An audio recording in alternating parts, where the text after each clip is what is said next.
बिस्मिल्लाहिर्रहमानिर्रहीम।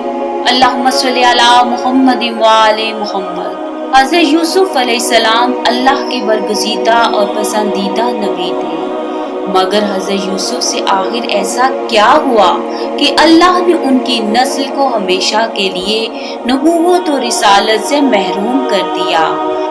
मोहतरम नाज़रीन, इससे पहले कि हज़रत यूसुफ की इस खता और इसके नतीजे में अल्लाह करीम के इस सख्त तरीन हुक्म की तफसीलात बयान की जाएं, आपसे इल्तिमास है कि हमारे सागा क्लब इस्लामी चैनल को ज़रूर सब्सक्राइब करें और बेल का बटन दबाएं ताकि नायाब इस्लामी मौज़ूआत पर मुस्तनद हवालाजात के साथ ऐसी बेहतरीन वीडियोस आप तक बाकायदगी से पहुंचती रहे।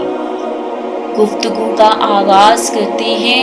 हम आपकी खिदमत में हज़रत यूसुफ का पूरा वाक़या पेश नहीं करना चाहते, क्योंकि कुरान करीम में पूरा वाक़या बयान किया गया है और हर मुसलमान इस वाक़े से अच्छी तरह बाखबर है, मगर वाक़े के कुछ मख्फी पहलू ऐसे भी हैं जिनसे बहुत कम लोग वाकिफ हैं।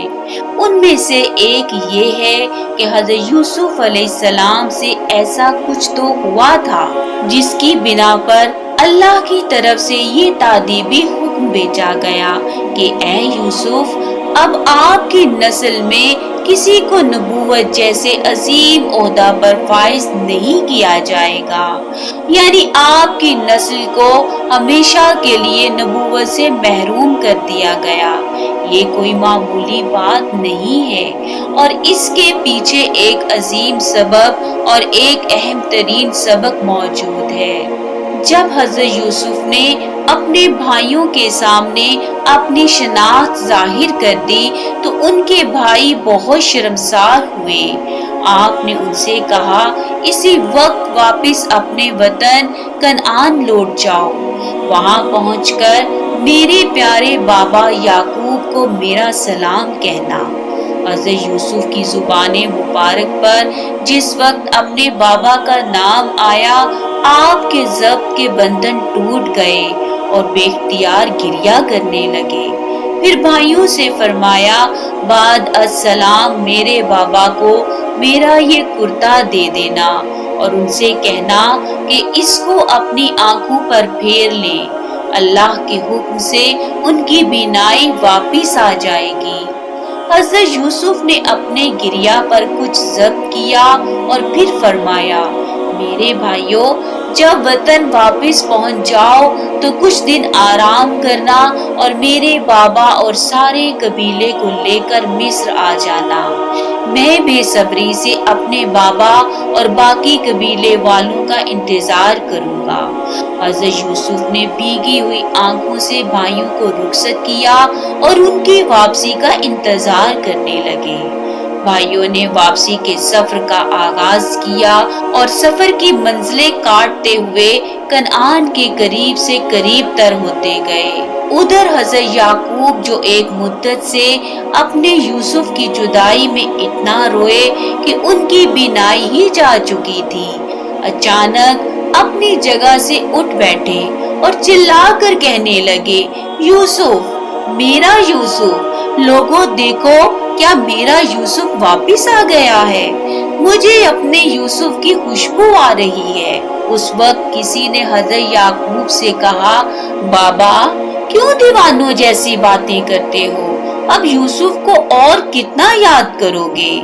हजरत ने फरमाया, नहीं, मैं गलत नहीं कह रहा, मुझे यूसुफ की खुशबू आ रही है।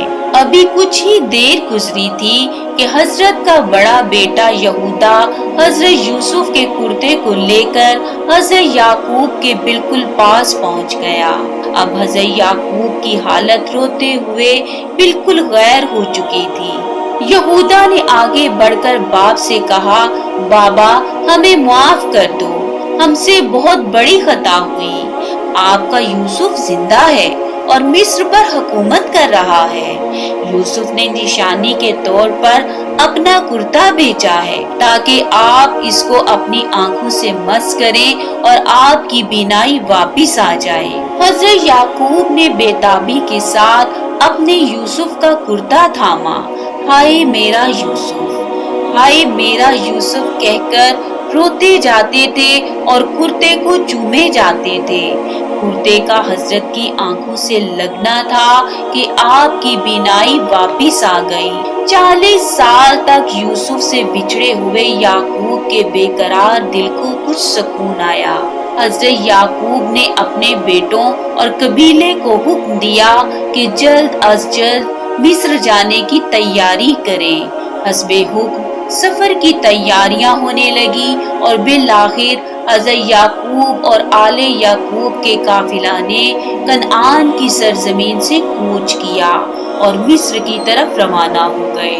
حضرت یعقوب جو مصر کے قریب ہوتے جا رہے تھے ان کا گریہ بڑھتا جا رہا تھا۔ وہ بار بار پکار کر کہتے، اینا انتا یا ولدی، اینا انتا یا یوسفا، متا تراک اینی یا یوسفا۔ اے میرے بیٹے تم کہاں ہو؟ اے میرے یوسف تم کدھر ہو؟ اے یوسف میری آنکھیں تمہیں کب دیکھیں گی؟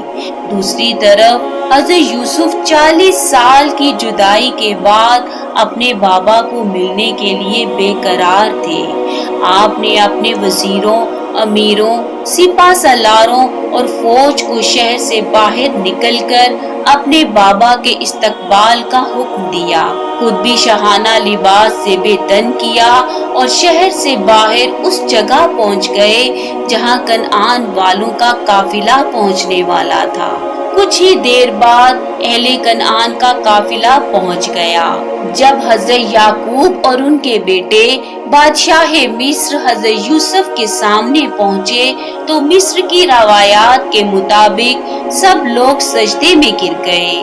حضرت یوسف چونکہ اس وقت بادشاہ مصر تھے، وہ اپنے منصب کی روایت کے مطابق اپنے باپ کے سامنے تعظیماً جھکے نہیں مگر آگے بڑھ کر اپنے بابا کے سینے سے لگ گئے۔ 40 سال کے بچھڑے ہوئے دونوں باپ بیٹا بڑی دیر تک ایک دوسرے کے ہاتھ اور پیشانی چومتے رہے اور روتے رہے۔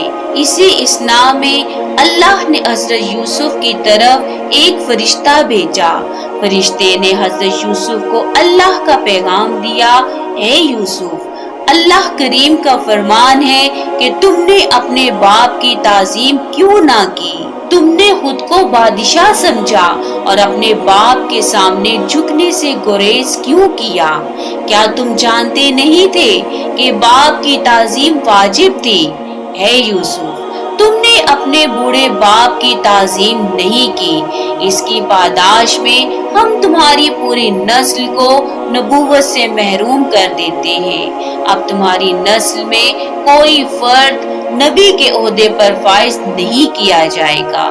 اللہ اکبر، اللہ اکبر۔